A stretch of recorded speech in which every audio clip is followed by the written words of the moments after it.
Okay, I didn't realize the song was going to be that short. My apologies. Let me check the stream real quick. It doesn't look like anybody's on right now, so that's most definitely what is up. People might also just be catching up since I literally just posted the link to it. But yeah, it's going to be maybe a few more minutes before we're ready to go. Just kind of waiting to see if anybody else shows up. Let me see here. Yeah, okay. I'm gonna pull up another song really quick just to see, let's see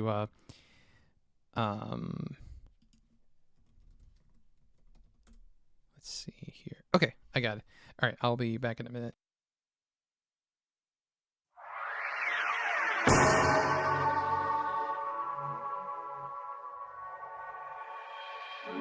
I don't know what makes me dream, but I know what makes me think. You've got blue eyes like the sky. I feel part of you inside of me that will never die.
Okay, I think we may have waited about long enough. It's about 7.5 minutes right now.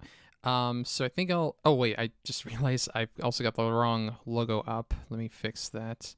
There we go. Okay, so I'm gonna go ahead. I should have the music queued up for the background, so I'll just go ahead and get the stream started.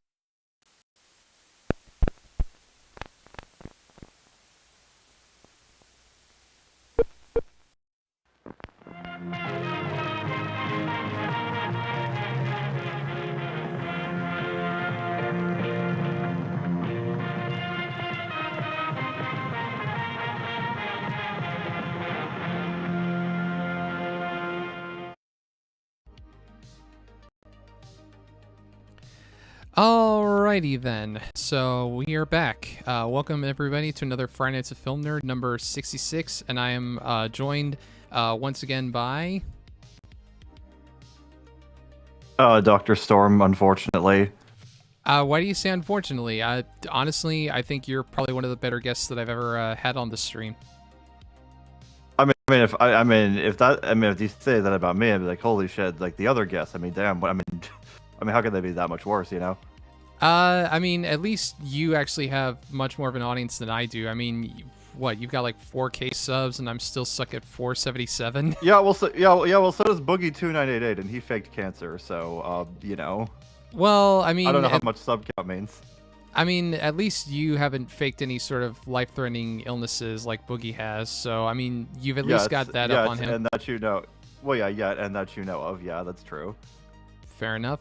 Anyway, so for tonight's topic, this is something that kind of needs a bit of explaining. So, I've noticed over the years this kind of phenomenon where a lot of these obscure movies that were otherwise kind of forgotten about are like in a weird way rediscovered because of people uploading random clips on YouTube. It's not always on YouTube, but more often than not it is, and I just find that whole idea. Yeah. Just, no one's going to Daily Motion for these. Let's be honest here. Yeah, I mean, fuck, I would be surprised if Daily Motion even knows like half of the movies that we're gonna be looking at. I mean, maybe one or two, but I highly doubt there's probably going to be at least one that they would never have even heard about before. I mean, you showed me this list, and I don't think I've heard of most of these. Yeah, which honestly I think would makes it even funnier that you're going into this blind, because like, I'll be honest, like there are some in here that I haven't seen before, and ones that I have, but it's been a very long time. I just think kind of going into it blind actually makes it will make the reactions that much funnier, just seeing how weird these clips are. I guess to kind of start, when you think of like an obscure movie that was almost kind of saved by the internet, what would be the first one that came to mind? I mean, I would say The Room, but but like the internet is obsessed with that movie, and myself included. I guess, I mean, was Food Fight really saved? I don't know if that was saved. Like, would people have known it? I mean, it wasn't. No one thinks well of it. I guess. I'm trying to think of stuff. I mean, this sounds really stupid. I'm trying to think of stuff that the Nostalgia Critic has covered. I was about to say Lady in the Water, the Shyamalan movie, but I don't know if like people like look back on it as like fun camp or something. Yeah, well, I was kind of thinking more specifically like how sometimes people will post like a random clip from an old movie that otherwise would have been forgotten about, but the clip like goes like viral, and that's what gets people like interested in the movie again. Like for me, the one that always comes to mind is this very obscure early 90s martial arts movie called Samurai Cop, which we'll actually be looking at, where it was mostly forgotten, but then somebody uploaded a clip of it to YouTube in like, I think like 2006, 2007, and that kind of got the ball rolling to where it eventually got like a big re-release, and the lead actor, who a lot of people thought was dead for many years, actually turned out wasn't actually dead. He had just kind of been not really in hiding, but more so just kind of was living his normal life, and then all of a sudden all this happened, and he's like back in the spotlight. Wait. Once you're not on a Hollywood screen, like you cease to exist. Like you might as well just throw your social security card in the garbage. Exactly. I mean, you have no use for it. Yeah, it's like I don't know. It's kind of like I think there's an old saying where it's like you're only as good as your last hit, or you're as bad as your last bomb, because it's like, you know, you make a hit movie and suddenly, oh, everybody's, you know, loving the shit out of you, but then as soon as you make one movie that bombs, it's like, oh, get him out of here, boo this man, you know, how dare you make. I don't know if I see that, because like there is like a lot of times it's like this. A lot of times when there's a really shitty movie, it's like, what is this actor doing in this movie? It's like, he's a good actor, but I don't know what he's doing here. Like, people usually say that kind of thing. Yeah, because they just blame it on direction a lot of the time. Yeah, because kind of going back to M. Night, because you had mentioned it before, off the top of my head, I was thinking like, God, what? Like, I don't know, something like, I'm drawing a blank. Like The Happening, where you got Mark Wahlberg. What? No. Where'd all the bees go, guys? No, but like Just give me a second. Why don't you just give me a goddamn second? Why you want my lemon drink? But I mostly know of Mark Wahlberg from that movie, Transformers 4, and Ted. I don't know. I don't know much about Mark Wahlberg from anywhere else. That's a little sad, but the point I was gonna make was that well, I mean, it's sad for me or sad for him. You can be honest. I don't know. I mean, that's a whole other discussion. But the point I was gonna say, was that you got Mark Wahlberg and Zooey Deschanel, who are very much miscast in that movie. But then you got like John Leguizamo, who honestly is the only one in that whole movie that escapes with any dignity intact, and he ends up. I forgot he was in The Happening, or I didn't know. Yeah, he's the math teacher, I think. But yeah, he's like the only one that actually kind of tries, and he ends up unaliving himself in the movie. I remember, yeah. This is sort of related. I was watching Raven Skeleton do the Wheel of Users today. He watched Super Origami Kingdom's Ice Age 5 rant. Oof. And well, yeah, they said John Leguizamo is Sid. And they go like, it's like, oh, he's the same guy that played Luigi in the Super Mario Brothers movie, and it's like, John Leguizamo has voiced Sid since the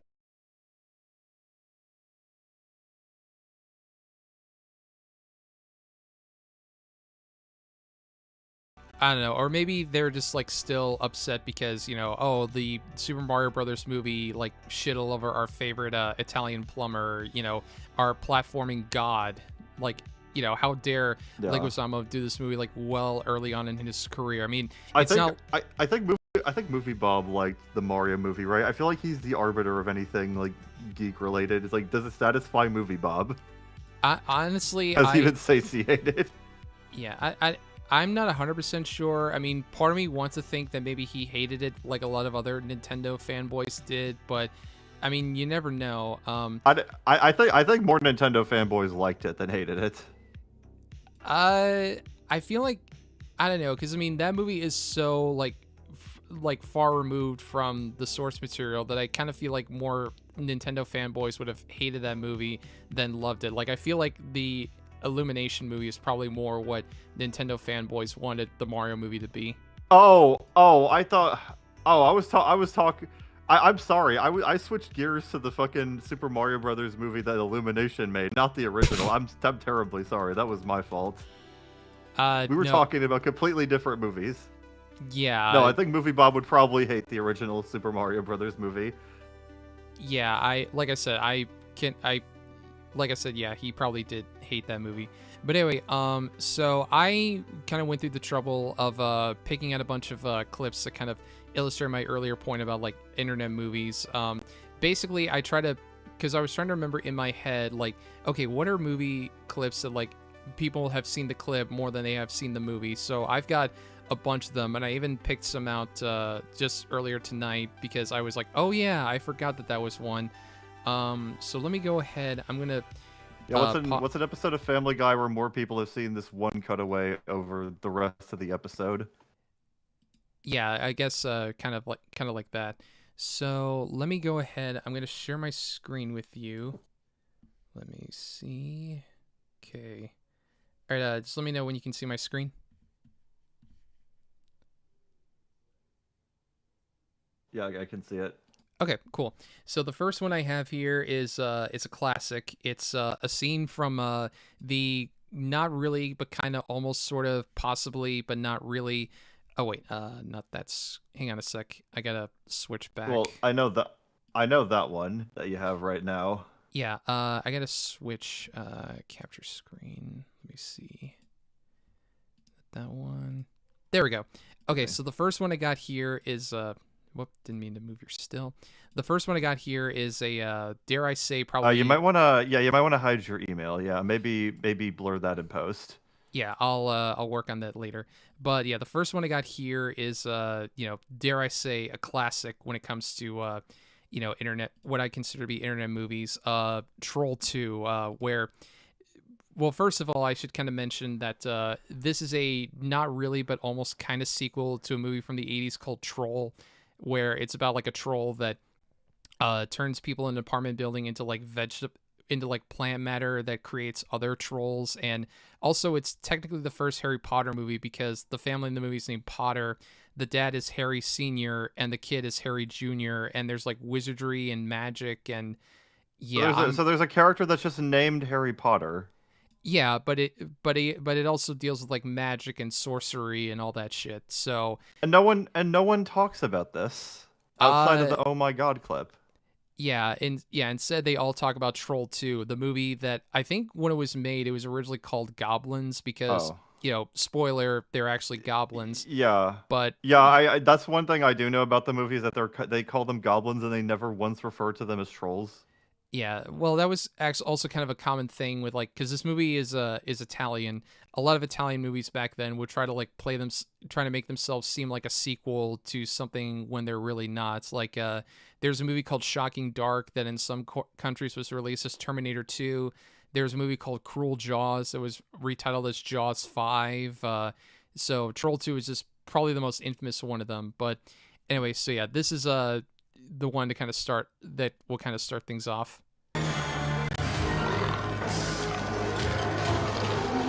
Also worth pointing out, the goblin costumes in this movie were designed by an actress named Laura Gemser, who mostly was known for being completely naked in movies. So just wanted to throw that out there.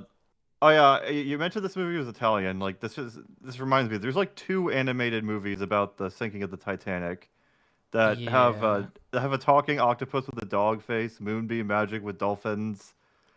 Like mobster sharks that help sink the Titanic for like some whaling scheme.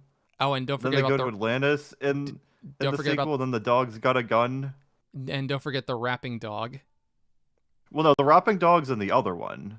Yeah. These ones are weirder than the rapping dog. Yeah. Anyway. I at least the main character had a nice rap from what I remember, like the main female character in that movie. But yeah, let's move on to this. Yeah. They're eating her! And then they're going to eat me! It's very sweaty. Oh my god!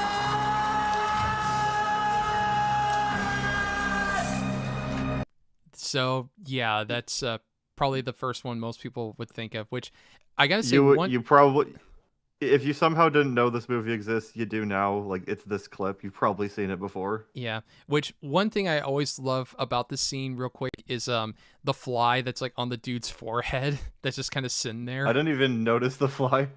Yeah, it's kind of a blink and you'll miss it sort of thing. Oh my god! Like right there. It's just like this little black dot. So on it's his not even blink. It's not even blinking. You'll miss it. It's just there the whole time, and you don't notice. Yeah, because you're so fixated on the dude just screaming, "Oh my god," that you just completely overlook that. The fly mistook this entire production for shit. That's why he's here. Oh, that's a good one. But no, I was gonna say like I this don't scene know. is great, but another one of my favorites is so to kind of go over the movie a little bit. So the movie deals with, like I said, goblins, and their whole scheme is they force people to eat this like green goop that essentially turns them into vegetables, so the goblins can then eat. There's a part where the family gets to the town and they're about to eat the food, but then the kid gets a warning from the ghost of his grandfather that they shouldn't eat it, and he uses his ghost powers to freeze time because that happens. And the kid has to think of a way to get his folks to stop eating, so he decides to, and I'm not kidding, piss on their food. You don't actually see him piss. You see him like get up on the chair and he's like, "I must do it, I must," and then you see him unzip. And then it just cuts to the family like cleaning the plates as they're like, "Oh my god, Joshua!" And the dad's like holding him under his arm, and he's just screaming like, "You see the sign? You know what it means? Hospitality!" And he throws the kid on the bed, and he goes, "And you can't piss on hospitality. I don't want to allow it." Like, did they even have like a sound effect going off, or like they didn't have like a stream of water to simulate it? They just cut away from it. I guess? Yeah, they do like a zoom in on him as he's unzipping his pants, and then it cuts to the family like cleaning the plates afterwards. So they don't actually like, it's more like implied than directly shown. Right. So anyway, so the next one I got is funny enough another sequel, although this one is more of a quote unquote legitimate sequel. This is This one I know. This one I've seen too. Yeah. yeah, this is from Silent Night Deadly Night Part 2, which I want to let people make sure people keep in mind. This is supposed to be from a Christmas themed horror film, so just keep that in mind when you watch this. I guess it takes place in like California or something if it's sunny out and Yeah, green. it takes place in like sunny 70-degree weather, but anyway. Garbage day! Huh? No!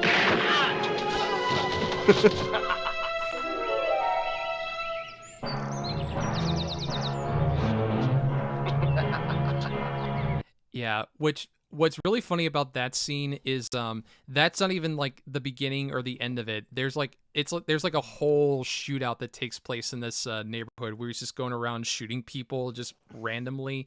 I mean there's so many other in the middle. Yeah, it's like it's not the beginning nor the end. It's like right in the middle. There's like a whole there's like a part where a guy just walks out the front door. He's like, "Hey, what's going on?" And then the guy just shoots him. Or like there's a part where he like shoots a car that like kind of flips up over onto its side and then it explodes. And I mean that whole movie is just filled with like really ridiculous moments, especially with that actor Eric Freeman, who you can make a drinking game out of how many times he like wiggles his eyebrows. It's insane. Yeah, or how much he has wide eyes. Oh yeah, by the way, I don't know if we said it. The movie is Silent Night, Deadly Night too. Yeah, no, I brought that up. It's Silent Night, Deadly Night Part 2, which I do find it hilarious that like the first and the second movie are both infamous, but for different reasons. Like the first one is infamous because it was so controversial. The second one is infamous largely for the garbage day clip and just the whole movie as a whole just being so ridiculous. What's so controversial about a guy just going around with a gun on Christmas? I mean, well, no, it's not the second movie that was controversial. It was the first movie, which that was controversial because it was depicting a guy dressed as a Santa Claus killing people. Oh, I assume there was still killing in the first movie, but I don't know why it was controversial. Well, it was controversial. It just seems like very standard like horror. Like if someone just goes around with a Santa, like they did that in Terrifier 3 like just a year ago, didn't they? Yeah, but that's 2024. I'm talking like 1984. During the Reagan era, where because like what happened was commercials for the movie, which would show like the Killer Santa, were playing on TV in like Saturday mornings or whatever, and kids would tune into it, and their parents were outraged to see this display, and it got so bad that they were actually protesting in front of the theater and like petitioning to get it pulled from theaters, and it actually worked. Like the movie got pulled after just like 2 weeks in theaters, I think. So then the advertisers just fucked up by putting it on at the wrong time. It's like how they put Glenn Martin DDS right after SpongeBob on Nickelodeon when that show came out. It was like, what the? Yeah, well, I mean, there's a whole other story What are you about that, which we can't. I don't know if we'll necessarily go into that. I did find like a longer, more extended version of the Garbage Day scene. If you wanna play that, just Yeah, again, okay. okay. I'd be interested to see the whole bit. Yeah, I mean, it's not necessarily the whole. It's not necessarily the whole. Look, it's in like the South. Yeah, sorry, I think it's supposed to be like LA, California area where the stream, the Discord stream ended. Oh, okay. Sorry. Let me go. Hang on. I don't know why I don't know if Discord is like kind of weird like that. Let me go to share screen. Make sure that okay, and then go back to here, not that window. Hang on a second. I don't know why this is. Hang on. Shit. Where? Shit. You're linking the DMs. They're gonna know. They're gonna know the crimes we're gonna commit tomorrow, and who we're gonna do them with. Oh no. Yeah. Deleted. Hang on. Where is? Okay, there we go. Well, all right. I found it. Yeah. For a second I was scared that I might have accidentally deleted, like closed out the page, but no, I was. Hang on. Let's see. Okay, there we go. All right, I got it. Yeah, we got it. Yeah. Just wait for it to load, if it ever does. Okay, but now we gotta hide the body at a different place. You do realize, right? Just because that came out. Yeah, shit. I totally fucked that up. I didn't realize. Okay, there we go. All right, so You're a rookie to this. You don't have the experience like I do. yeah, of course. Anyway, so yeah, here we go. I mean, this isn't. Again, I should say this isn't necessarily the full scene. This is just like, just more of it, so to say.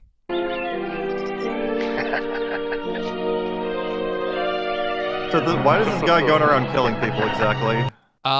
He's just insane. Like, basically, the short version of it is that as a kid, he and his brother witnessed a guy dressed as Santa Claus kill their parents, and they were put into an orphanage run by nuns who basically abused them. So this takes place like far after the first movie. Like these are two of his victims. Yeah, it's just because basically what triggers is whenever people are acting naughty, because he was instilled with this belief that if you're naughty, then you must be punished, which I guess means you should be killed. So this is just him going insane. Well, I mean, he could just get like Rosalina to send them into a black hole. It's not killing them necessarily, is it? I mean, I don't know, maybe, but then it wouldn't be nearly as hilarious. It's weird seeing him not smile when I've only known him from the clip this whole time. Yeah. What the hell's all that noise out there? Did he do anything wrong? Like, does he know? Is he on the list, or did he just shoot him because he felt like it? I guess he just was like, you know what? Fuck you. I'm just gonna shoot him anyway. Motherfucker. Oh, there you go. Okay. Motherfucker. I hate the number 25. It should have been 26 on his jersey. Okay.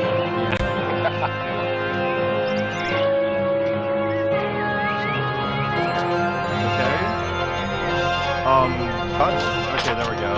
Yeah. Garbage day. Huh? No.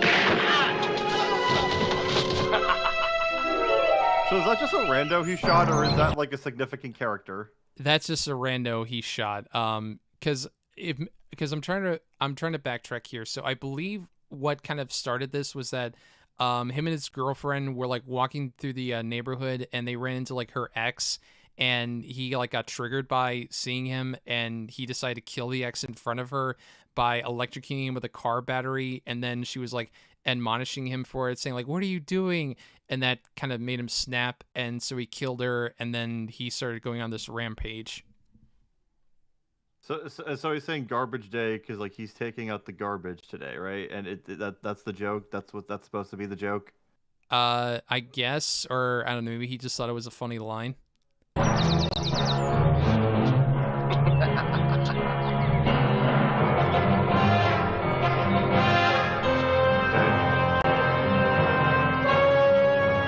Okay, now we're just playing this straight again. Okay. Which that's something I do love about this whole sequence is how he goes back and forth between being like a, you know, conniving, like stereotypical like evil villain, and then just a stone face like dead serious killer. Like he goes between like being Snidely Whiplash to the Terminator.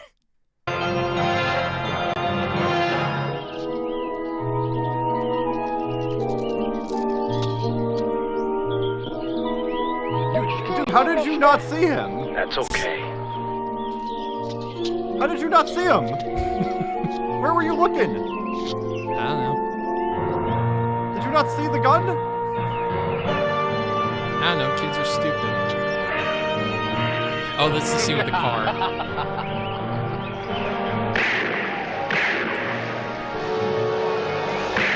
Is there actually fire? I don't think there's fire coming out of that gun. What? How? What? It wasn't going that way. How? What? How? Why? Why did it do that? Don't you know, Dr. Storm? In movies, you just have to shoot one bullet into a car, and that'll make it explode. I guess the same's true if you fire a couple into one in video games. Yeah. Which also, I just gotta say real quick, I want to go back a little bit. Look at the way that he dodges the car as it's swerving again. Like, Watch. There's the car right there. He is like casually just steps out of the way of the car coming towards him. It's not like he just Was that a stunt double? I think it was, but It didn't look like him. yeah, I'm pretty sure that's a stunt double. That doesn't even look like the same hair. Yeah, no, I'm pretty sure it's a double, but just the way he so casually just ducks out of the way, I just think is really funny. Yeah. Anyway, so that's Garbage Day. Let me go ahead and pull up the next clip I got here. So the next one I got is from an obscure late 80s movie called Tough Guys Don't Dance. That I have a copy of it. I've seen this clip, yeah. Yeah, I've been meaning to watch the movie. I haven't seen it. I've just only seen the clip, but if you've never seen the movie, you at least know this scene. So, and again, apologies for the shitty quality. This is like one of the only good versions of it I could find. I mean, that's basically just the quality of the meme, isn't it? Yeah, I think so.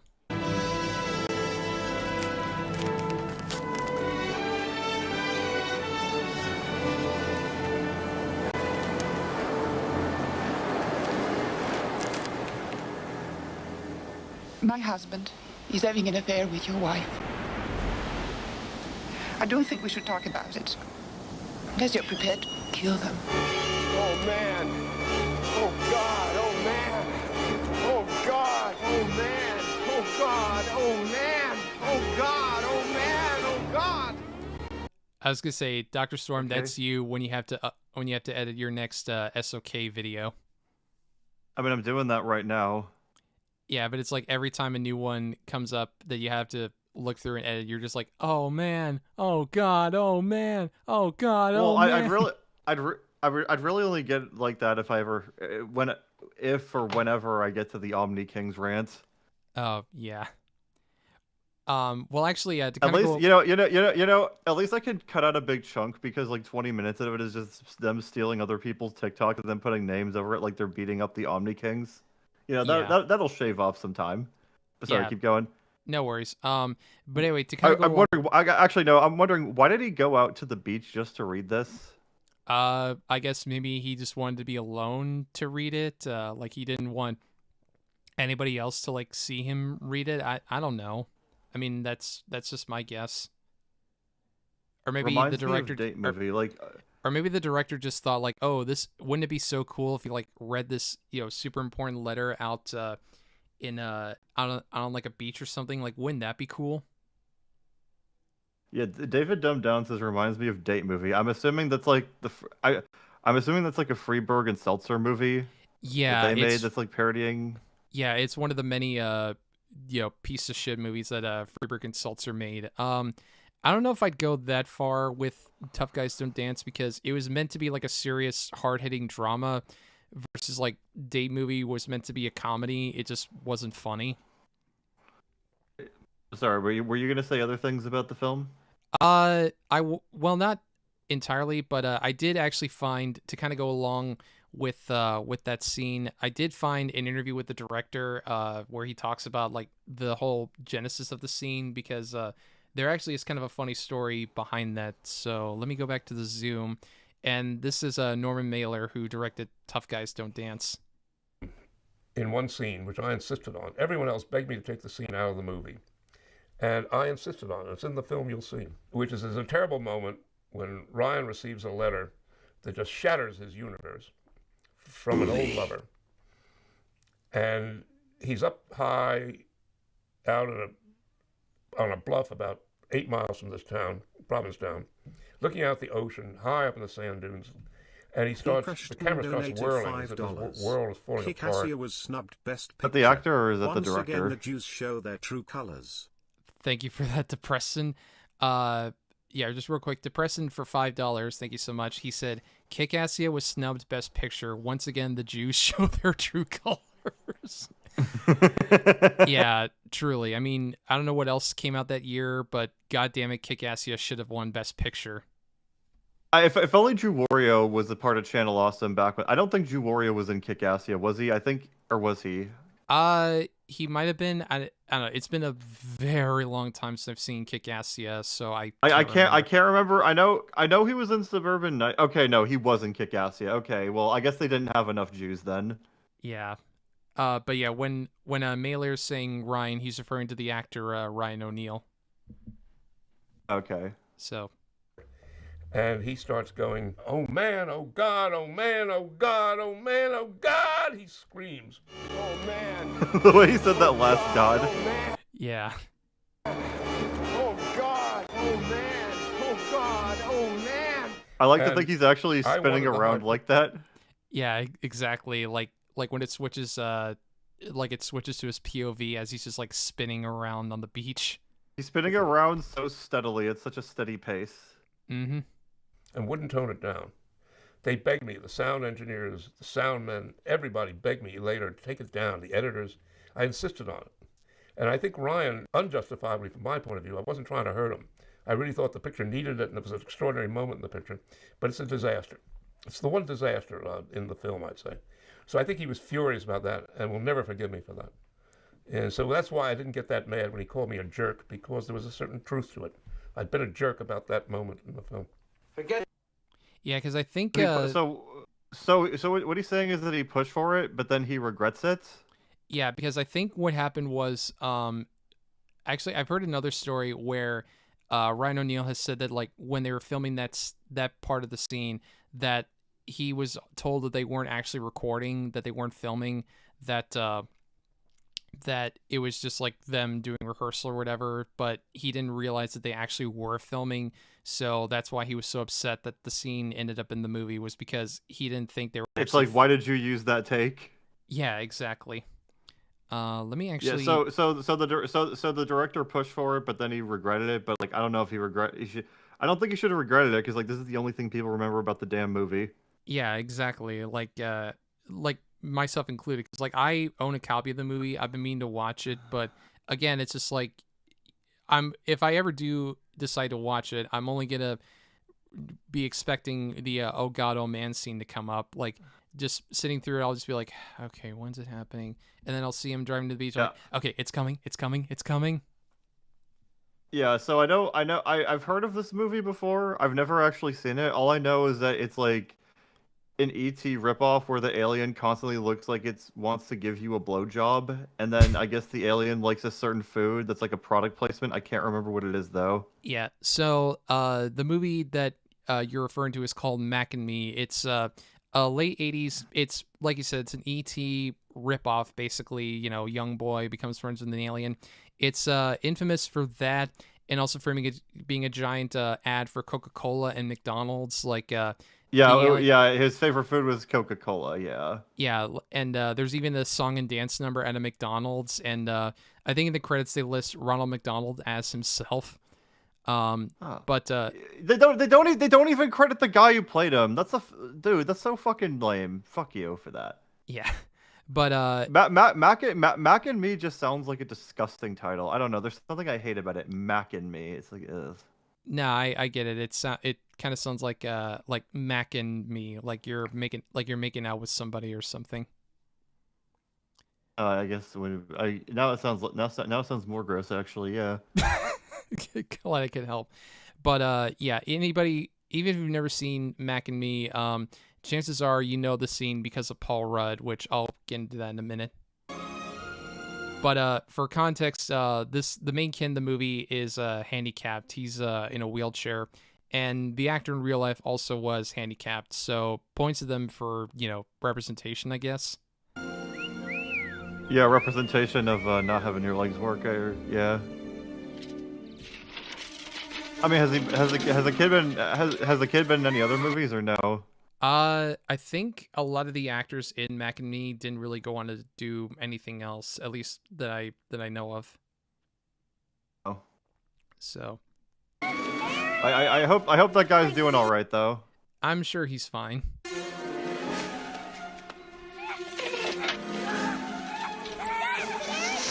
Here we go. Oh my god! Holy shit! Oh, that green screen was bad. Yeah. Oh my god. I was gonna say that's my favorite part of that scene is the little alien just popping up and being like, "Oh," like I'm surprised that hasn't he always looks like he's giving a blowjob. It looks gross. Honestly, now that you say that, I really can't unsee it. It's But like yeah. it's like okay, this is why. I mean, I assume it's got to be a dummy.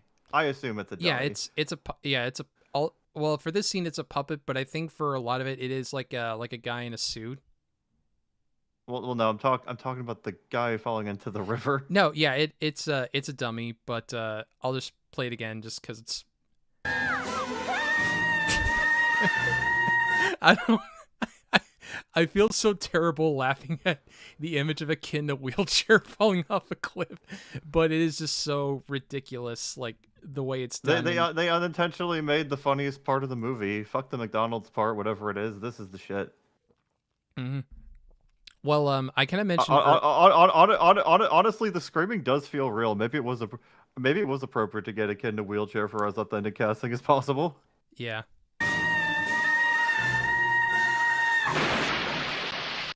Yeah. The green screen. Oh. Yeah, because this is from like 1988, so I don't know. I mean, even for the time, this couldn't have looked very good. I mean, E.T. didn't have anything that looked like this, did they? And that had like E.T. like making people fly on bikes and shit.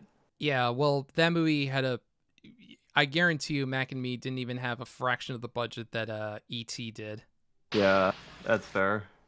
But well, what kind of makes Mac and Me even more infamous than just the scene is the fact that Paul Rudd, whenever he'd go on a talk show like The Tonight Show or what have you, instead of playing a clip from the movie that he's promoting, he would always use that exact same clip from Mac and Me, and it's hilarious. Like, he'll go in to promote like big movies he's doing, like Ant-Man and stuff, and he might play a little bit of Ant-Man, but then all of a sudden it just switches to that clip from Mac and Me, and it will cut back to Paul Rudd and the host, and the host will like look annoyed, but Paul Rudd's like, I don't know what you're talking about. That's my movie. Which, hang on, let me actually see if I can find that. Paul Rudd, Mac and Me. Let's see. Okay, yeah, I got a pretty good clip of that. So yeah, because I know he would do it mostly on Conan O'Brien. But this became a pretty famous running gag that he would do on the show. Oh man! Wow, I can't believe that you got Darren Rhodes for the show. yeah, exactly. He's hard to get. Oh, was Paul He's Rudd in the very hard movie? to get that guy. No, Paul Rudd has nothing to do with the movie. It's just, I don't know why he would do it, but it would just be a prank that he would do where he would like, come on to promote something, but then he just shows the clip from Mac and Me instead. Well, you know why? Why? Because of his razzmatazz. So let me He skip goes ahead for to when he full actually does razzmatazz, it. which is a word you don't hear enough anymore. Not enough. Now, how are you? You look good. Thank Oh, you. here. I didn't mean it. But this time I did. I brought a tape. You brought a clip. This is a clip of the final episode. And I thought maybe you could show it. Well, I'm just going to show it because why not? We might get in some trouble here, but as long as it doesn't give anything away, I think there's a lot of interest. Let's show this clip from the final episode of Friends.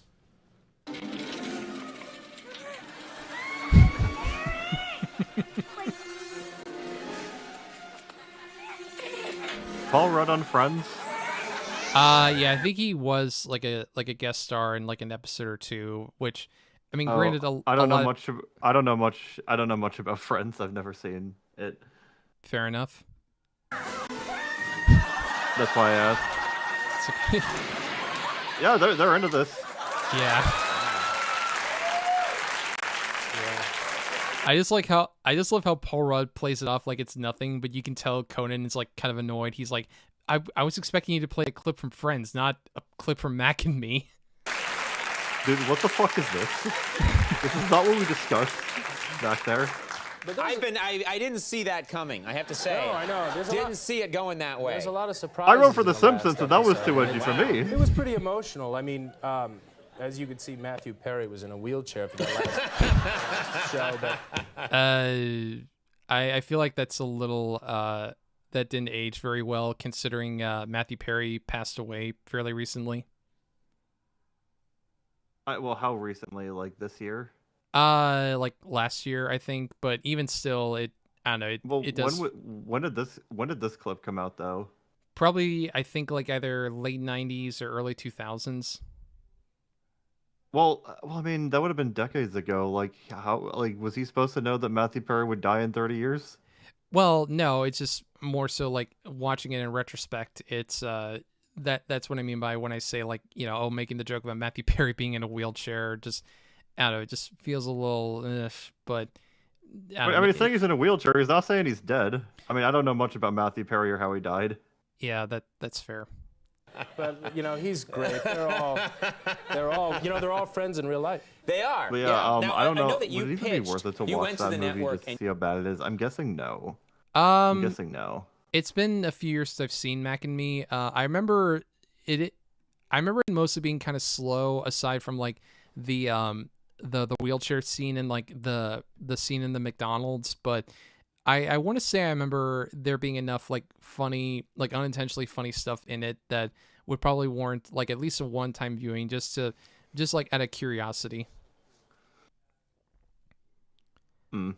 So the next one I got here, this is a definitely like way more obscure. This is from an early '90s martial arts movie called Undefeatable that I believe Obscurus Lupa reviewed like a lot. Like I think it was the first review she ever did.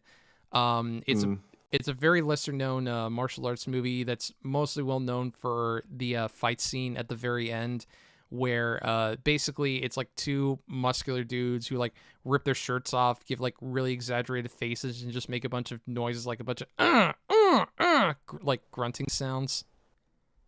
You mentioned Lupa. I remember when I made my Lion King video on Confused Matthew's Lion King review, I just showed her picture amongst people who were amongst other reviewers saying it's like, I mean, there are people who are more controversial for other reasons besides their opinions, and people were like, "Who's the redhead? What did she do?"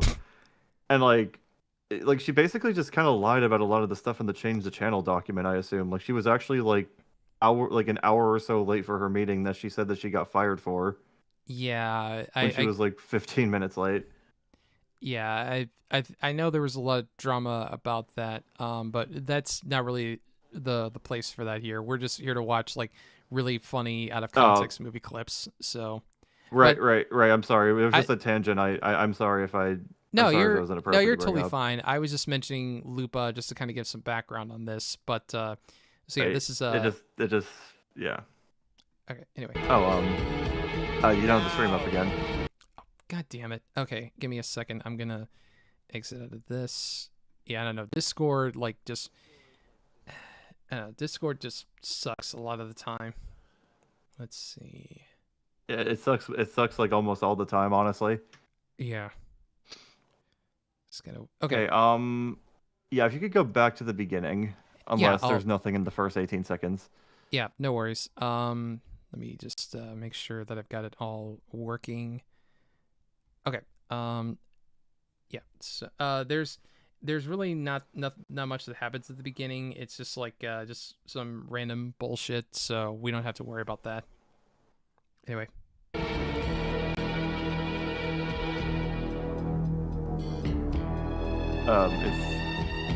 I still don't see the stream.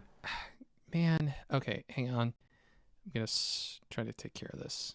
Okay, I don't know why it keeps doing that. Okay. Okay, I'm just gonna make sure I've got Discord pulled up at all times, just so I can see that that the stream's showing on your end. So let me go back to. I just have your live stream on the second monitor. Oh, okay. Well, anyway.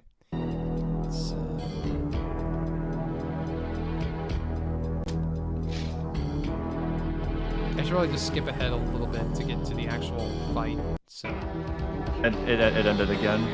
Man, okay. I don't know why it keeps doing this. Let's. Let me see. Let me Google what. Okay, all right. Let's see if this comes back up. Okay. Let's see. Maybe I have to like change the quality of it. Like maybe that's. I know Goodley's told me that he has to have. Or wait, no, that's for his microphone and voice chat, not for streaming things in voice chat. Yeah.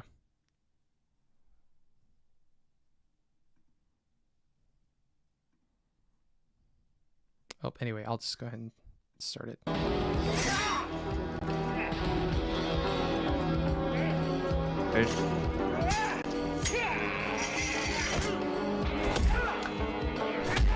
Yeah, fuck up that gate. Yeah.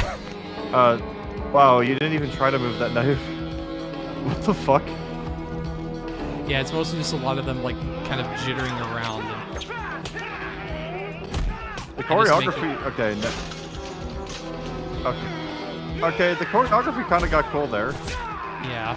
Wait, why would you kick him? You have a knife. And he just cut his tongue.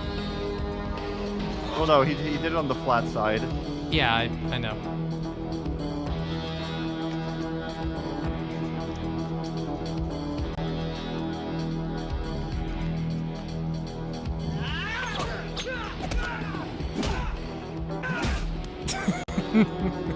Slow-mo punch! He's moving in regular speed, but the fist isn't. Yeah. Ow. My lab coat! Man, that's a lot of force to just rip that off him like that. Yeah. Okay, this is like a Yakuza fight now or something. Do you think the guys who made the Yakuza games were fans of this movie? I mean, I've only played 7, so I wouldn't know that much. Hmm. I'd like to think yes. Yeah, in my headcanon, they were huge, undefeatable fans.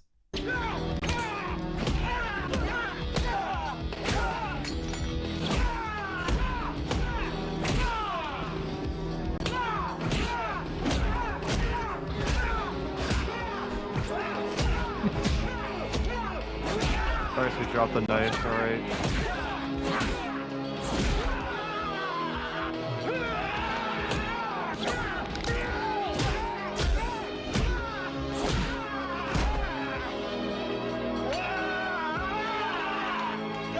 It's like a CSGO knife. Yeah, honestly, it kind of does. I don't know, for me, the scene is just... It's just really funny because of just how much they're just making a lot of grunting sounds like ha ha ha ha every time they do like just the tiniest thing. Like they're fucking Link, yeah. Yeah. Ha yeah.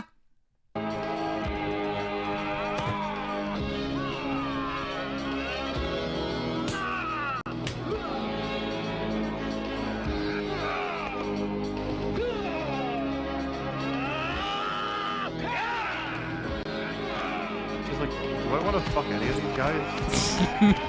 Okay, alright, a rag. Okay, oh! She knows Roadhouse. She knows Roadhouse too?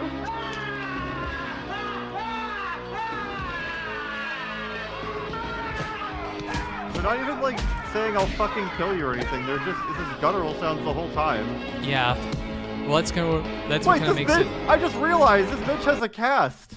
Yeah, she's got a sling. Well, the actress who's the redhead, her name is Cynthia Rothrock. She was a pretty I don't want to say big, but a fairly minor like action movie star back in the early 90s, and she did a lot of her own stunts and her own fight choreography. So if her fighting is like really good in this, that's kind of the reason why. And I mean, just the fact she can put up a fight with a broken arm is impressive.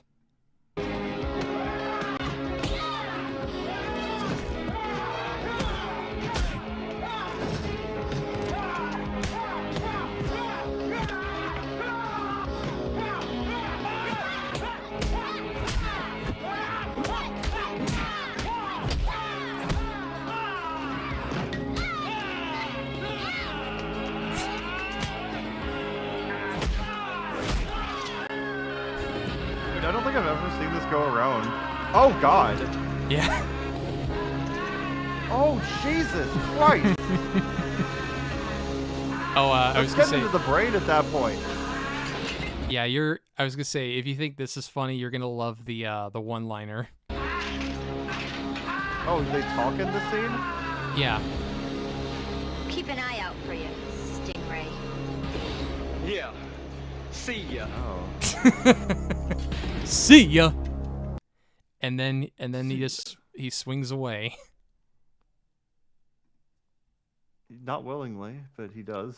Yeah, but no, that's undefeatable. It's that's one I've been meaning to rewatch it, but it is I don't know, because I've seen that fight scene go around a lot as like the greatest fight scene of, or like the worst fight scene of all time, and I don't know, it's just such a ridiculous, like overlong and just really cheesy fight scene that I just can't get enough of it.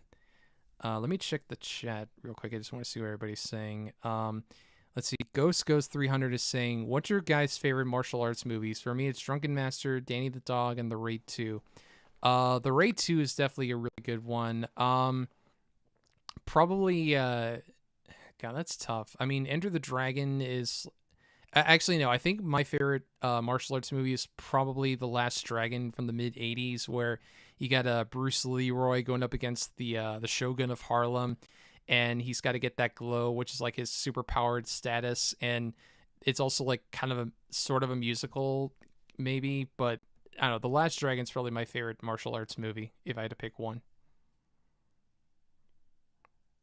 I haven't watched many. I guess I'll just say Big Trouble in Little China because I actually watched it at Mimi server several months ago. That's not a bad. I was gonna say I kind of would have thought you would have said like Kung Fu Panda or something. Both of them do have James Hong, so they're close enough.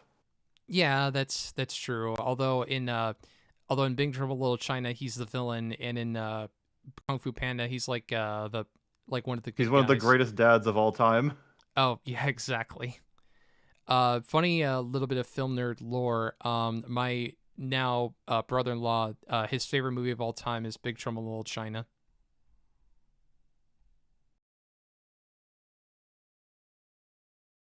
Movie. Yeah, I don't know. It's been a few years since I've seen it, but I do really like. I mean, it's not my favorite John Carpenter movie. Mine is probably more The Thing, but I do love Big Trouble in Little China. It's a fun time. Yeah, Ghost is right. Kung Fu Panda is peak. Kung Fu Panda 2, one of the greatest animated sequels of all time. There are only 3 movies. They never made another one. They never made another one in 2024. There's only 3. Yeah, I mean, although I will say, say what you will about the movie, but their cover of "Hit Me Baby One More Time" is like goes way harder than it needs to. And I guess the Crazy Train cover was pretty neat, but like, that's about it. Yep. Anyway, so the next one I got here is I kind of mentioned this at the beginning of the stream, but it's a movie from the early '90s called Samurai Cop, which there's like a whole rabbit hole about this movie where, long story short, it was made by an Iranian filmmaker who was pretty big in his home country, but then he had to kind of abandon he had to leave the country due to the Islamic Revolution, so he moved to the States and made a bunch of not even B, but like Z-grade schlock action movies, mostly buddy cop movies, because Lethal Weapon was really popular at the time. So he made a bunch of movies, and Samurai Cop was like the last one that he made, and it's arguably the most infamous one. I mean, there's a lot of notable scenes in it, but the one most people know about is the horny nurse scene, because it was the scene that kind of propelled the movie into the halls of infamy, I guess you could say.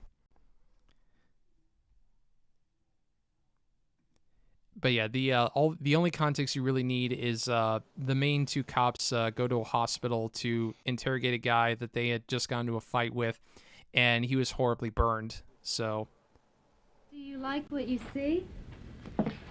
I love what I see. It's also worth pointing out, they didn't record any of this audio like on set. It was all dubbed, and I think it was only like it's like how in The Room half of Tommy's audio is dubbed. Well, yeah, but in Samurai Cop, everybody was dubbed because I think they only had like maybe 1 or 2 of the original actors, and then the director like did a lot of the dubbing himself, or they just had to pull in random people to do the voices. Oh dear. Yeah, well, thankfully he didn't do the female voices, but again, they still just, they had to do what they did since they couldn't get all the actors back. But anyway. Would you like to touch what you see? Yes, I would. Would you like to go out with me? Yes, I would. Would you like to fuck me? The guy's face. Bingo. Well, then let's see what you've got. Why is he so red? Doesn't interest me. I think that's just the camera quality, because the way the movie was shot was they were using what are called short ends, which are basically like the leftover bits of film after productions have used their reel of it. And also, when it came to developing the film, they used like tons of different film stocks, so the quality would always like vary between shots. So like the color timing and whatnot would be different from shot to shot. So that's why everything looks so off a lot of the time. Nothing Yeah, like there. they up the Nothing contrast. I don't think it was necessarily they upped the contrast. It was more just that like the film stock they used for this scene is different from the film stock they used for another scene. Right, but it looks like the contrast has been upped as a result. Yeah, I mean, yeah, that's fair. Just exactly what would interest you? Something the size of a jumbo jet? Have you been circumcised? Yeah, I have. Why? Well, your doctor must have cut why a is big this guy portion of it listening off. into his No, appointment? he was a good doctor. Good doctors make mistakes too. That's why they buy insurance. Why don't you Hey. fuck her? You're so Don't into worry. this. I got enough. It's big. I want bigger. Hey, I have, Oh, he was behind him the whole time. You've been circumcised? Shut up. That was a great scene. Well, yeah, that because the guy who was the long-haired cop, the actor's name is Matt Hannon. After this movie did not do any business whatsoever, he kind of went off and became like a, I think he became like a some kind of salesman or whatever. But he mentioned like in the years since he would like attend conventions and he would like hear whispers and murmurs about the horny nurse scene and this movie he had done, and he would like get low-key kind of excited that like people were talking about it. And he did an interview with the guys from Red Letter Media about the making of Samurai Cop that I would highly recommend checking out. It's really funny. Why is it called Samurai Cop? I guess because because the main guy is, the character's name is Joe Marshall. He's supposed to be like an expert in the ways of the samurai, even though all he does is like swing a katana around in a couple scenes, and that's really about it. I mean, weren't samurais basically kind of cops in feudal Japan? Or maybe I don't understand that properly. I'm not a history buff. Yeah, So it seems a bit redundant. Yeah, or I don't know, we could just be putting in more thought into this than the director did. Yeah, at some point it's like the words kind of mean the same thing, maybe. Yeah. So the next one I got here, this one is pretty short. It's from a religious film called Second Glance, which I've only ever seen Brad Jones's Cinema Snob video on it. It's basically It's a Wonderful Life, but if instead of wishing he was never born, the main character wishes he was never a Christian. And in the alternate universe, he finds out that a friend of his named Scotty died, and he thinks it's because he didn't have faith. So then near the end of the movie, he learns his lesson, becomes a Christian again, and Scotty is revealed to be alive. And this is from the literal end of the movie when he sees Scotty is still alive. Hey, Scotty. Jesus, man. I don't know why, but that's that's pretty much the whole bit that became the meme, was just him going, I saw Jesus, man. I saw Jesus Man, and then the stream ended. I don't know if Discord fucked up again. Sorry, I was taking a drink. Yeah, it looks like the stream ended. I don't know. Discord just, I really hate Discord. I mean, it's good for some things, Discord, but not I'm for... howling at the moon. Yeah, exactly. Let's see. I don't know if you got that. No, I don't think I quite got that. It's a brony song I was referencing. Ugh, I see. But yeah, that's No. pretty much... This is like one of the only good things to come out of the brony fandom. Like, that song is actually fire. But sorry, keep going. No, you're fine. But yeah, that is essentially just the whole scene. Is just him going, Hey, Scotty. Jesus, man. which funny enough, this actor David, David Ayer White became basically the head of Pureflix, the company that makes a bunch of religious movies like God's Not Dead, Old Fashioned, Do You Believe? I think he even stars in the What about- God's Not Dead movies. Does he have anything to do with Kirk Cameron saving Christmas?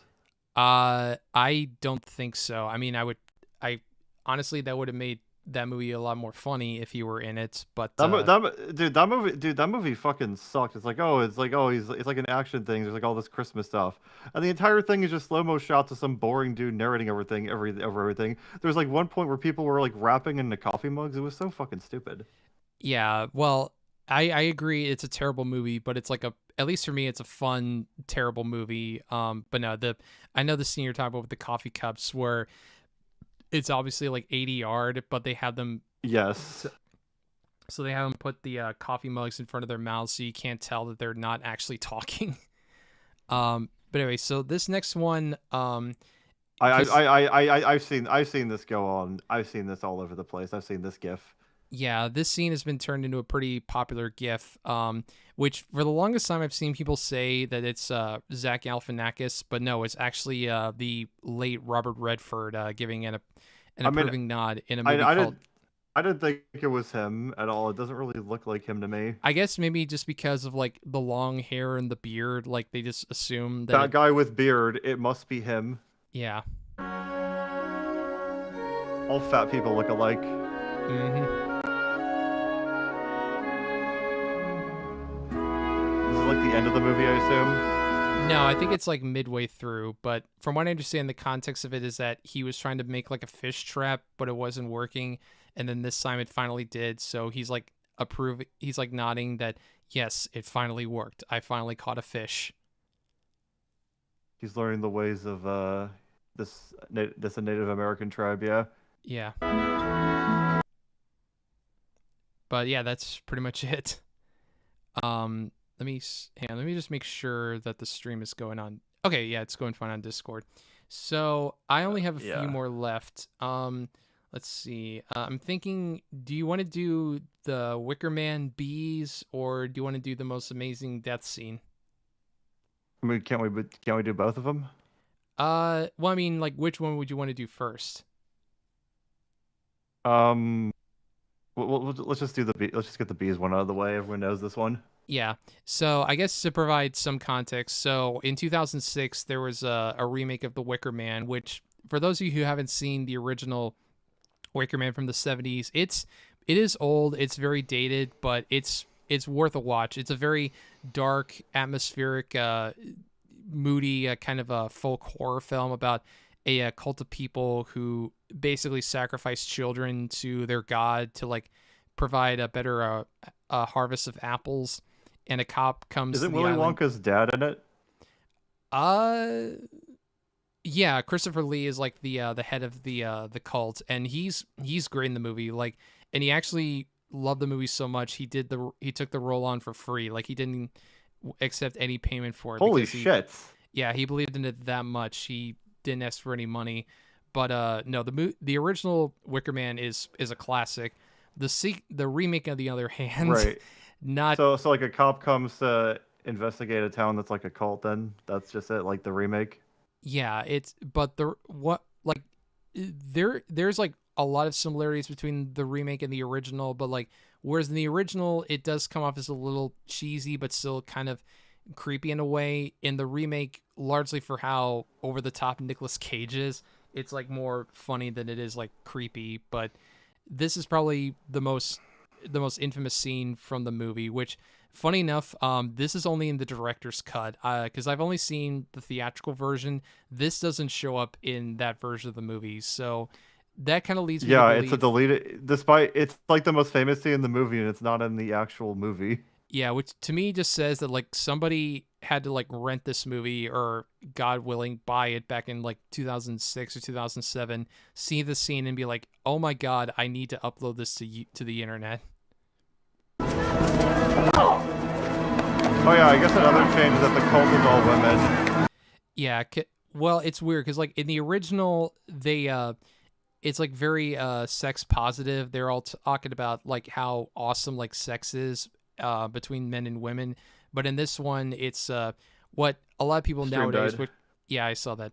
This movie would be what a lot of like today's generation would say is like woke propaganda, where it's a society of women where the men are all subservient and the women dominate over everything. Yeah, it reminds me of that one tweet that Boogie made where he's like, all video games are about anymore is how being a white male is bad. It's like, man, I remember the moment in Breath of the Wild where Princess Zelda tells Link to just, find all the Hylians, take him out to dinner, obviously, the ones that are paler. Sure. Yeah, and of course take her out and show her a good time.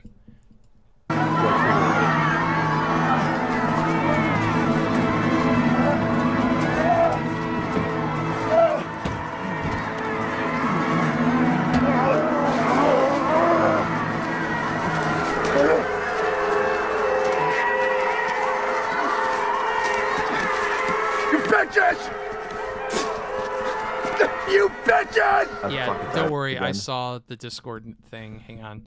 I'm going to fix that. Yeah, I'm sorry. I assume you're on it, like I don't need to announce it every time anymore? No, you don't have to. I've got Discord pulled up, so Right. I'll see the stream. All right. Anyway. All right, sorry. I'll stop being as annoying and I'll only be slightly less annoying from now on. You're all good. This is murder! Murder! This is You'll all be Sparta! And you're doing it for... Funny enough, that 300 I think actually came out the same year as The Wicker Man. So 2006 gave us 2 memeable movies. Nothing! I remember Killing Sonic me Sega won't Gamer bring said back this your is Sparta in like a TikTok stream recently. Excuse me? He said this is Sparta when he was like ranting about how like they were like banning anime and like how people weren't gonna be able to get video games. This is madness. Madness. This is Sparta. Nice. For nothing! Killing me won't bring back your goddamn honey! But I know it will.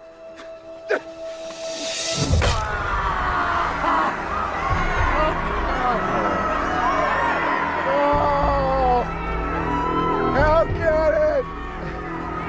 I'm not one of you! I don't believe in your gods! I don't believe in sacrifice!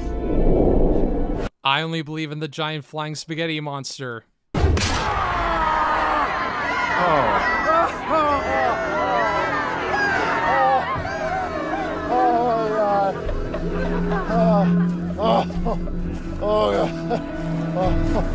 No, here we don't go. move me!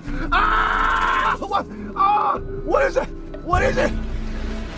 What? I would love to have been a fly on the wall for when they were preparing to shoot the scene. Like, what must have that been like, where the director's like, okay, so Nick, what we're going to do is we're going to have you sit up, we're going to put this helmet on you, and we're going to dump CGI bees onto your face. How does that sound? He's like, Yeah, okay, let's do it. Sure. I mean, I'm already getting paid for this. Why not? yeah, I mean, I how much money do I owe to the IRS at this point? Fuck, I'll do anything just to get them off my ass. I've almost got the giant turtle aquarium paid off. Exactly. What is it? Oh, no, not the bees! Not the bees! Ah! Open my eyes! My eyes! Ah! No, they're not. That's what he was saying. They're terrible.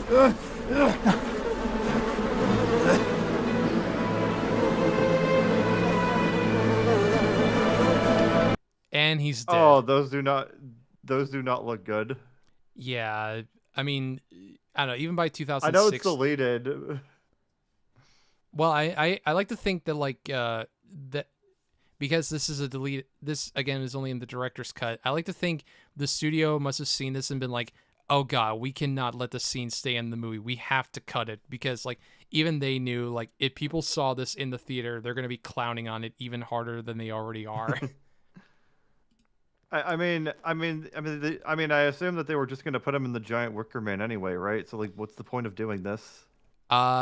Maybe they wanted to send some kind of message. I don't know. What? Your guess is as good as mine. Let's see. Oh, and I'm looking at the chat. I love Ghost 300 is saying Nicolas Cage is a global treasure. Abso-fucking-lutely he is. Wait, no, he's not a global treasure. He's only a national treasure. He hasn't gone to that point yet. I see what you did there. I assume that they were leading into that joke. Yeah, probably. But anyway, speaking of Nicolas Cage, so this is a super obscure early '90s movie called Deadfall that I've seen it like one time, like years and years ago, and I remember just being very mediocre to like forgettable, except for all the stuff with Nick Cage. Like, if you thought he was over the top in The Wicker Man, you ain't seen nothing yet. Like in Deadfall, it's like he's on a completely other level from the rest of the cast. Like he is just going all out on this movie, like way harder than he really should have. But this is more just like, because this isn't a movie where necessarily one clip of it became a meme. It's like pretty much every one of his scenes in this movie became a huge meme. Starting off with one of my personal favorite moments where he's in a strip club and he just goes,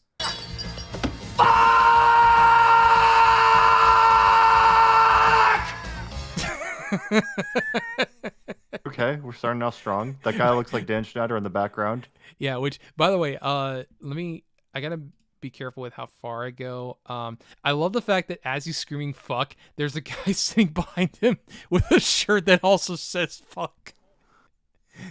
It's like he's like reading off the shirt. Your fuck has come and gone. My fuck is eternal. Slaps his chest.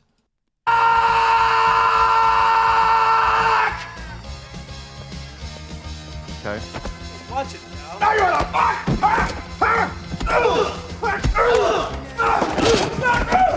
Hi, fucking yeah!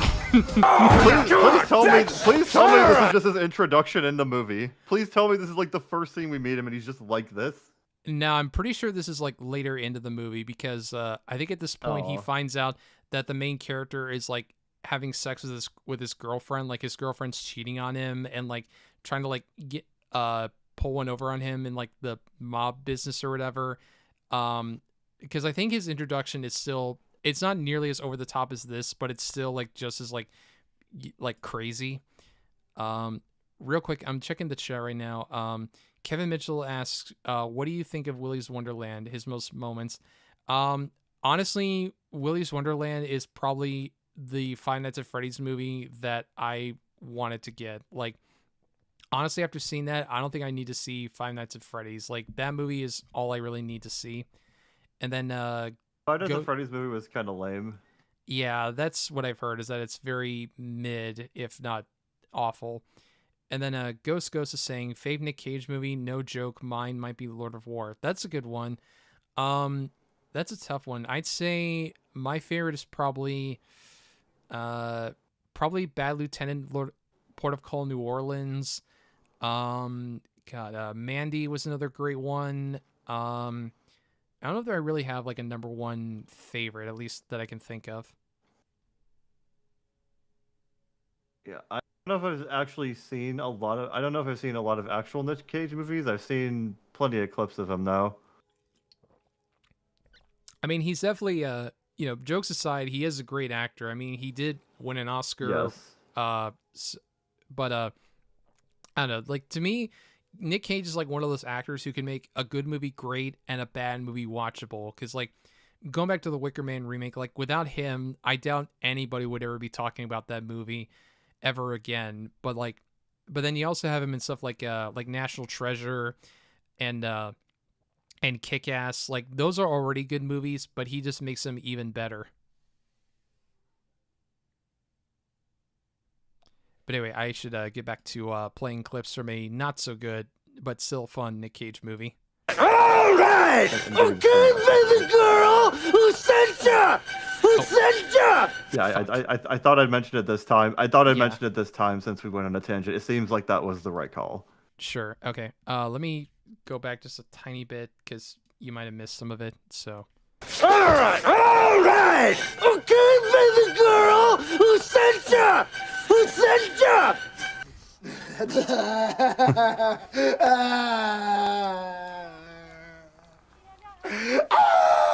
that fucking... This is Nick Cage when he finds out he has to be in Gone in 60 Seconds. Oh, man!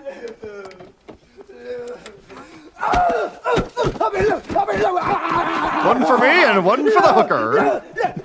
One for me and one for the hooker. I'm kind of feeling all tongue-tied. I just don't know what to start. I wanted to... Oh, shucks it here. I don't think he's comprehensively said any word besides fuck so far. Yeah. One-time family fun. It looked like I had to pay my dues by wilding with Uncle Lou's flunky. Fucking fuckers, fucked! Is that David Spade? No, that's Michael Biehn. He was the lead. Well, he was Kyle Reese in The Terminator. Also, another fun fact: the blonde woman in the car, she was married to John Cryer, who was the other guy in 2.5 Men, not Charlie Sheen, and she tried to have him killed. Just wanted to like let in that real sink. life. Yeah, in real life. I just wanted that to sink in. So. Man, I never watched that show, but I'm kind of glad I didn't now that I've heard that.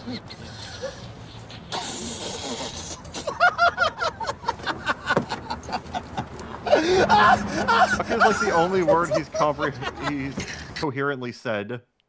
Yeah, it's just fuck. I'm surprised. Penny and Stalking should do an episode where they make fun of Nicolas Cage, or maybe they have and I just forgot about it. I don't know. Yeah. You little fucking filthy double-crossing filthy fucking goddamn fucking filthy little brat! Well, hallelujah, man! The Joker's wild! You trying to... I now want to see Nick Cage play the Joker. I am incredibly curious what his rendition of the character would be like. Yeah. Also, I was just gonna throw in a joke that this is probably the kind of movie that Vivzy Pop grew up watching. I guess we could go there. Yeah. Oh yeah. That comes out in like 2 weeks. The next season of Has Been Hotel. Yes. Yeah. Yeah. I still haven't seen season 1. I don't know if I ever will. Fucking nebula! Don't. Well, who's sitting behind your fucking desk now? Me! I'm behind your fucking desk now! Me! This is about Joe? Oh, God. Eddie, after all we've been through together, come on, man. Bullshit. Bullshit. A fucking falsetto. He changed his voice so much just for that. So this is another bit of film nerd lore. After I saw this movie the first time, I loved that bullshit delivery so much. I recorded it on my shitty like Motorola flip phone, and I made that my ringtone. So every time I would get a call, it's like he was turning into SpongeBob. Yeah, a little. I could see that, just him being like, hey Patrick, bullshit. Anyway, where the Mr. Krabs like the fucking bays on me again, Patrick. Come on, what is this? What the hell is going on? For the jellyfish. I'll show you Eddie. a fucking hothead, Eddie, man! put I'll the show gun you down, a hothead! What about me?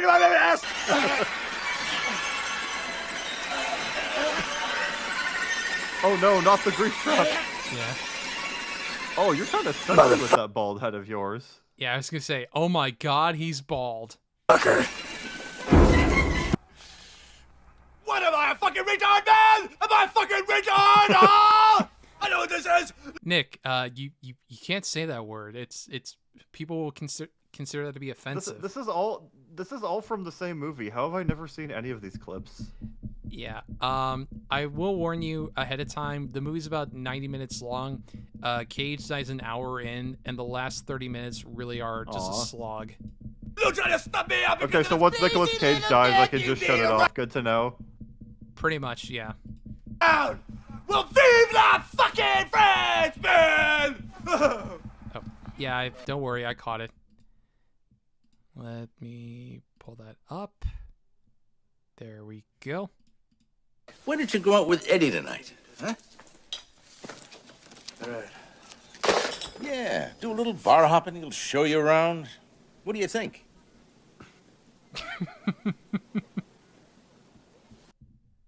I feel like that thumbs up he gave at the end, that should have been made into a meme, just like the one time he was calm in the entire movie. Yeah, and it's him just sitting back giving a thumbs up. Let me check the chat really quick. Let's see. Yeah, apparently, yeah, Ghost is saying a lot. Let's see. Film Nerd, amendment to my other comment. 2 awesome Nick Cage movies to check out. Mom and Dad, it's got the silly Nick Cageism, but also a legit horror movie. The other is Sympathy for the Devil. I haven't seen Sympathy for the Devil. I have seen Mom and Dad. It's been a couple years, but I remember that movie being pretty fun. It's basically him and Selma Blair as his wife, and I think, and I could be wrong because I haven't seen it in years, I think they get infected by some kind of like rage virus and they try to kill their kids or something like that. At least I think. I can't remember.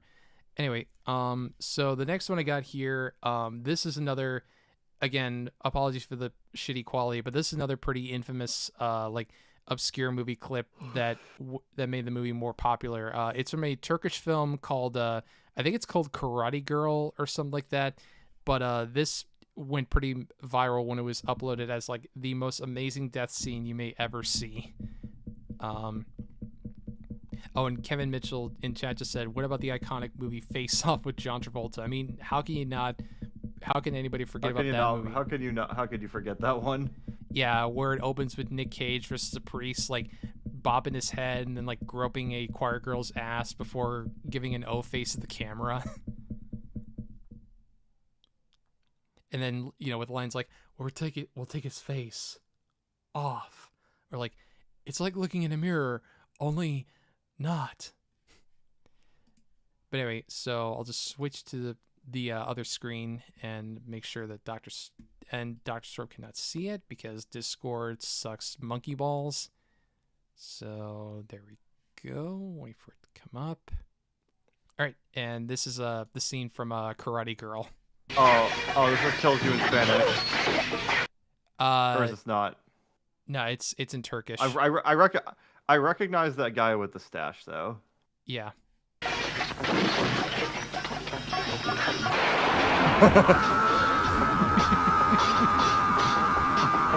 How did he stand back up so quickly? I don't know. Was there even a... Okay, well, no, he's clearly squeezing something in his head. Yeah, there was no bullet hole. It's worth pointing out too. Apparently, these death sounds he makes, that's not actually from the movie. Whoever uploaded this added that in post. And I was gonna play the original version without the scream, but I kind of figured because this scene goes on for a really long time, I figured having it with the original audio, which is nothing, would have made it a lot more boring. So. And also the one with the scream is the more infamous one, so I figured I might as well play that one. Yeah. Anyway.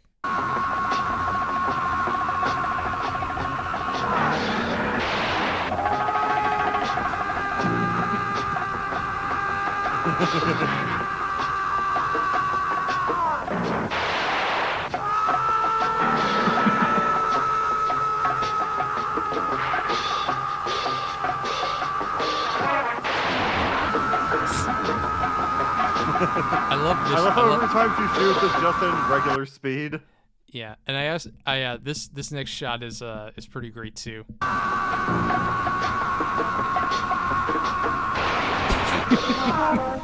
What the fuck?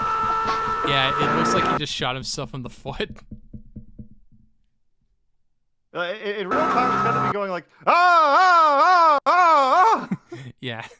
I love how every time she's just annoyed by him and just trying to shut him up. Yeah. Just shut up. All right.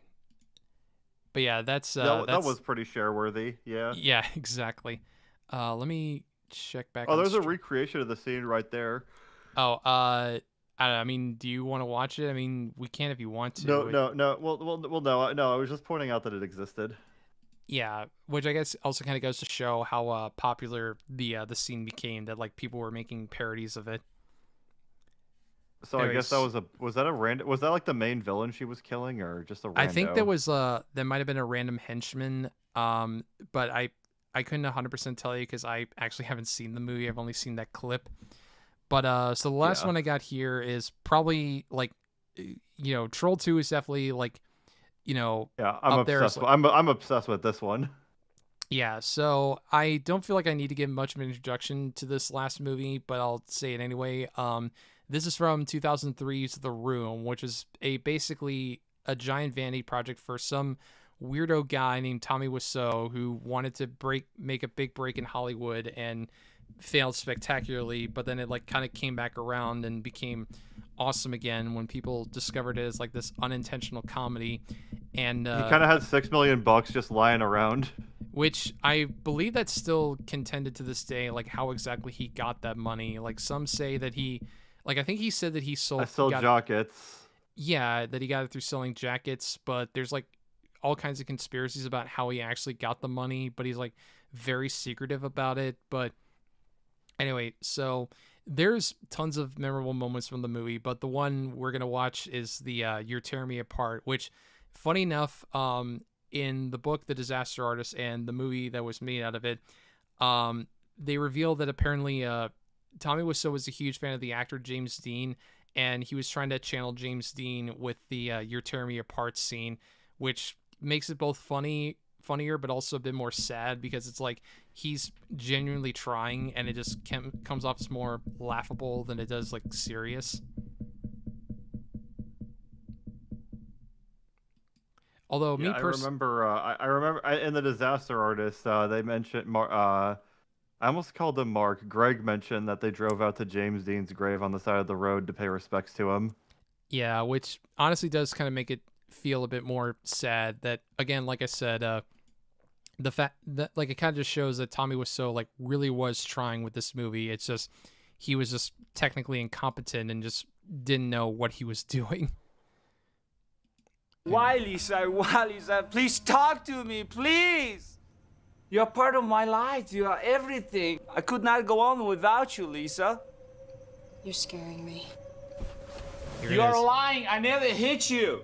You are tearing me apart, Lisa. Why are you so... Yeah.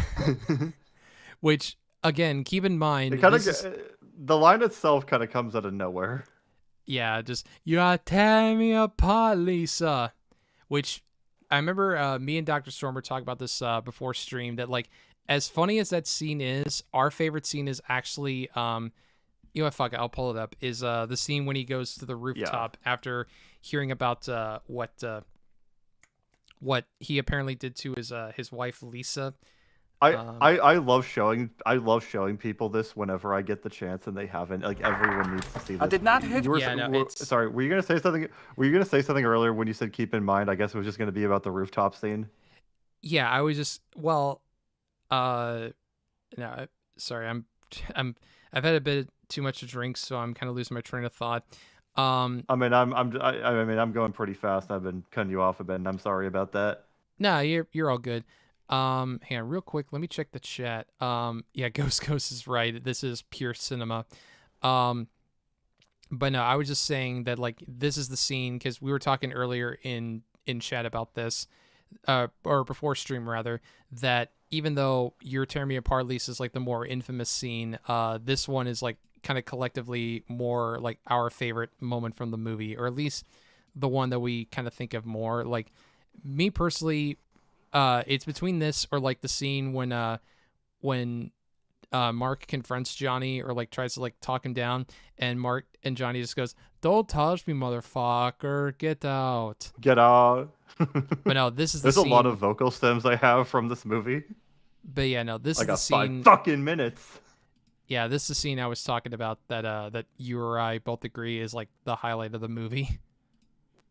It's the best. I did not hit her. It's not true. It's bullshit. I did not hit her. I did not. Oh, hi, Mark. Nothing was said correctly at all in this entire scene. Yeah, which that's another fun fact. This whole... I did not hit her. It's not true. This took 30 takes to get right.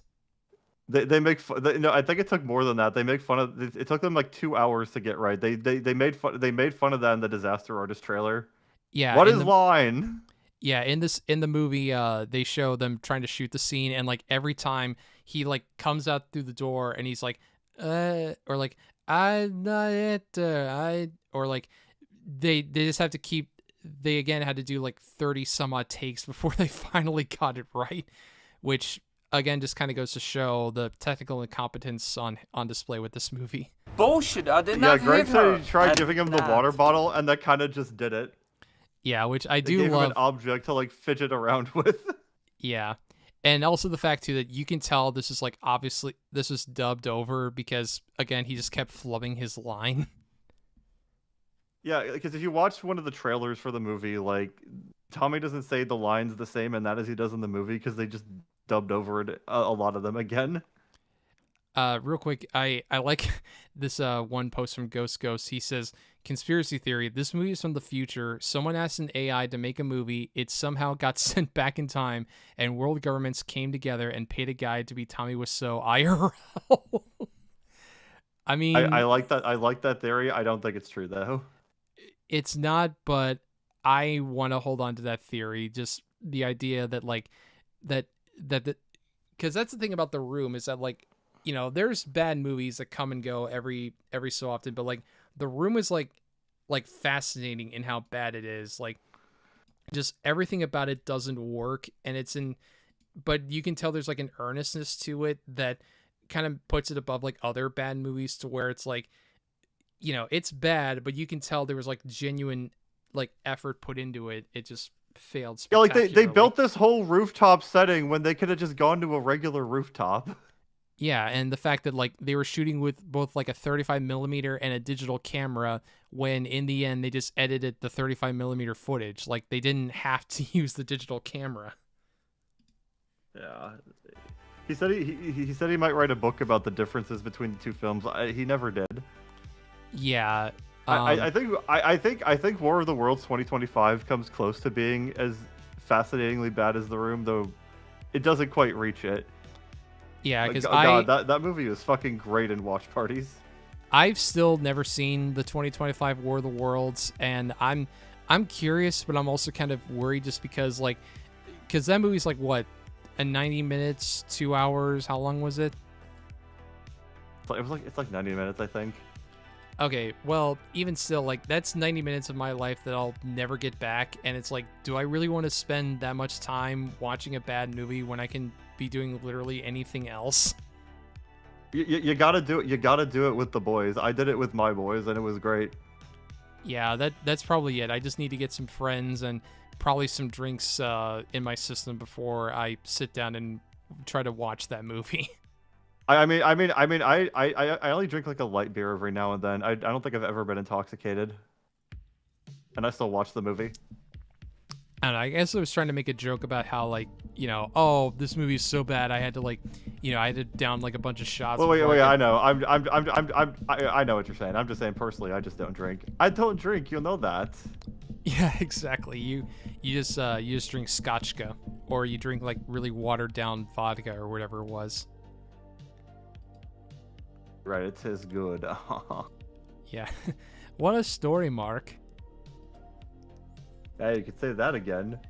I'm so happy I have you as my best friend, and I love Lisa so much. Actually, another bit of a film nerd lore. I've met Tommy Wiseau in person years ago. At oh my god, really? Yeah. Long time ago, there's an indie theater near where I live. It's no longer a theater, unfortunately. It's like a religious space or whatever. But they would do like midnight screenings of The Room every so often, and at one of these screenings, Tommy Wiseau was there as like a guest, and I got a picture taken with him. I got a Blu-ray copy of The Room autographed by him along with a football, and he's just as weird in real life as he is in the movie. And I remember like, because in the movie he's like, I wouldn't say buff, but he was like kind of in shape. But when I saw him like in real life, he just looked very skinny and kind of scrawny. Like it was so weird, like going from like the kind of muscular build in the movie to like this like frail, skinny guy in real life.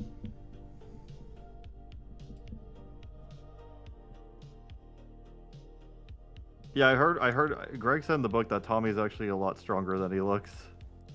He was afraid that he was gonna like seriously get hurt fighting him for like the movie, like how he pushed him against the table.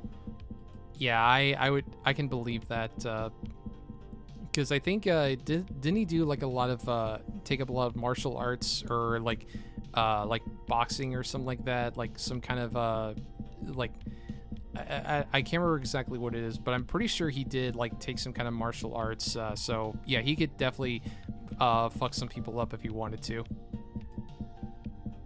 Yeah.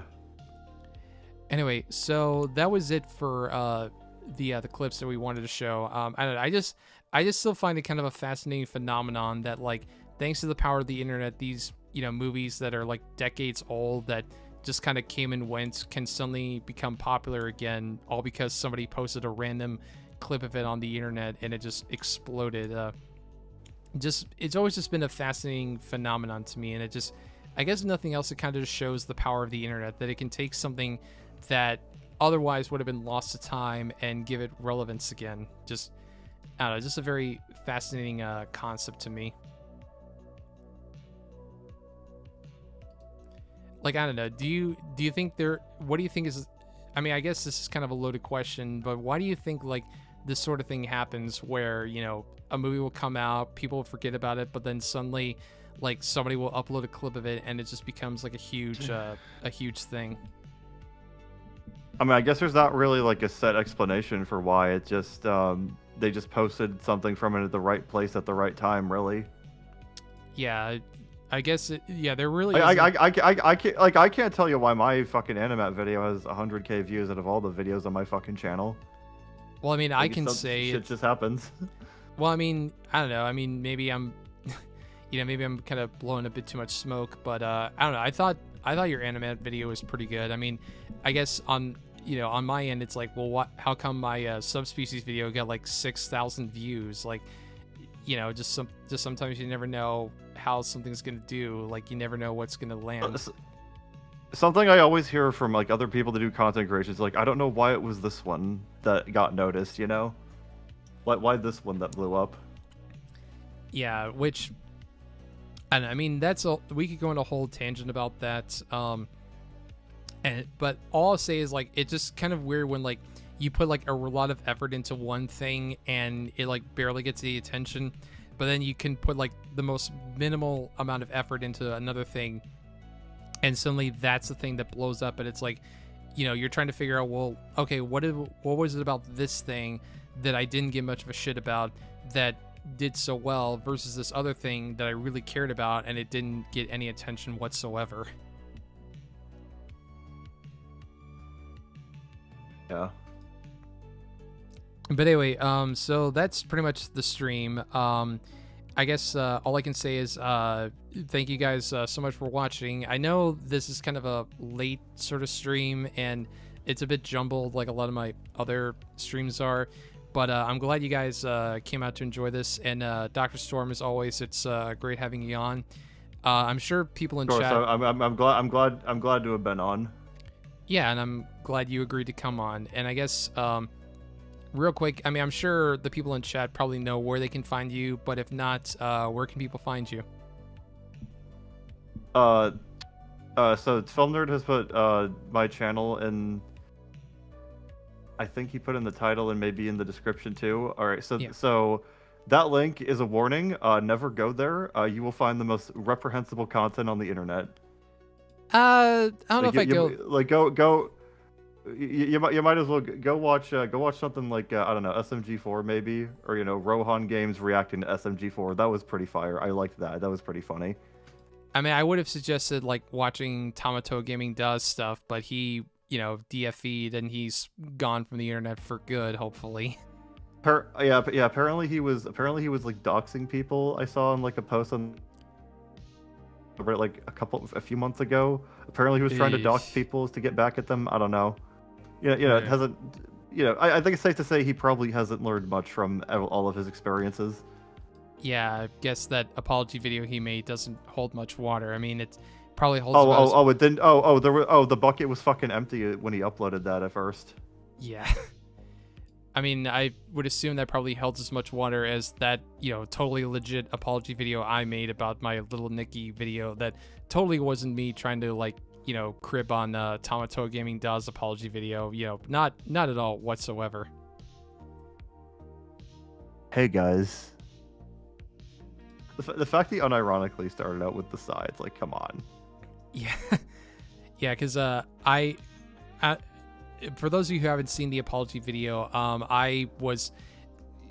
it was basically just done as a joke, and part of the joke was because Tamatoa Gaming Da would do all the sighing. In my video, literally between every sentence, I would just go, and I remember some people were like, did he like cry before he made this video? And it's like, well, no, but that's kind of the joke. And I like Ghost is saying, you can't be worse than DSP. Well, that's true. I mean, the thing about Phil, there's a lot of people worse than Phil. The thing is, Phil just can't move up or down. He's on the bottom, like socially. But like, there's like Boogie lied about cancer. There's a lot of people worse than DSP. Like Low Tier God is worse than Low Tier God is like a deadbeat dad. Like he's worse than DSP. Yeah, I mean, the worst DSP ever really did was, get caught pulling his putt on stream and, wasting like hundreds of thousands of dollars on some wrestling game or something. WWE Champions. Yeah, which I still... The one gacha game he plays and it doesn't even have attractive anime women in it. Yeah. But, well, anyway, so, yeah, we're just kind of rambling off now about content creators that, are probably a little bit worse than us. But anyway, again, Dr. Storm, thank you so much for coming on. Only As slightly. always, it's been a great pleasure. Of course, it's been a pleasure to be on. I've enjoyed this. Yeah, absolutely. So, as always, now just let me get the ending music queued up. So, I guess I'll just end it the way I usually do. So, as always, guys, thank you so much for watching. Look forward to more videos and more reviews coming out soon. I guess to kind of give a bit of... let people know what's coming up next. I've got a bunch of new reviews that I'm working on. I'm working on one for Guillermo del Toro's Frankenstein, and I'm doing one on Black Phone 2. But before that, I didn't know he made a Frankenstein movie. Yeah, he did. It's I think it's getting like a limited theatrical release, and then it's going to Netflix in November because the movie was produced through Netflix. But yeah, it's really good. But yeah, I'm going to be doing that review, and then Black Phone 2, but I'm going to do a review for the first Black Phone because I figured like I can't really review the second one without reviewing the first one. And then I've also got an interview with Ted Nicolau, who directed the Subspecies movies that I recorded like years ago that I've been putting off like for way too long, and I can't give an exact timeline of when that's going to come out. I'm hoping maybe by the end of the month, but who knows. But that's enough of my rant. But anyway, I know I already said it. The movie Oscar Isaac is Victor Frankenstein seems pretty cool. Yeah, he's great in it. Mia Goth is in it. Jacob Elordi, I believe his name, plays the monster.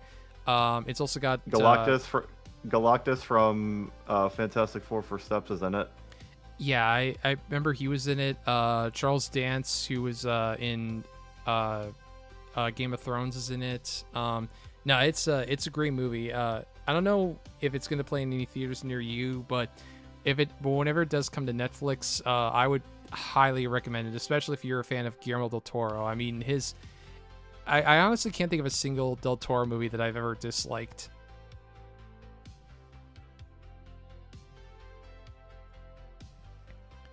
But anyway, oh wait, let me just check the chat one more time. Mia Goth is legit scary looking to me. I mean, yeah, kind of, but I don't know. I love Mia Goth. But anyway, we're derailing this so much. I really gotta end this. But okay, I'll just go ahead and so yeah, as always, guys, thank you so much for watching. Look forward to more videos and more reviews coming out soon. And until then, I will see you guys in the next one. Take care.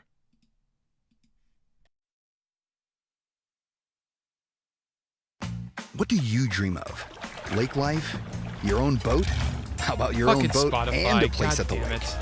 Nice. All right. So However you want to off live. the air, so I can go into all of this worthless Genshin Impact lore that I know about that no one else cares to hear about. Yes, you're free to leave. I'm just kidding. I don't care that much about Genshin Impact lore. I stopped playing the game like months ago. But yeah, thank you for the invitation. I'm sorry if I went out of line by talking about Lupa. You mentioned her, it was on my mind because people questioned me about it in that one video. Yeah. I'm really sorry if I brought up anything inappropriate on your stream. Yeah, no, you're fine.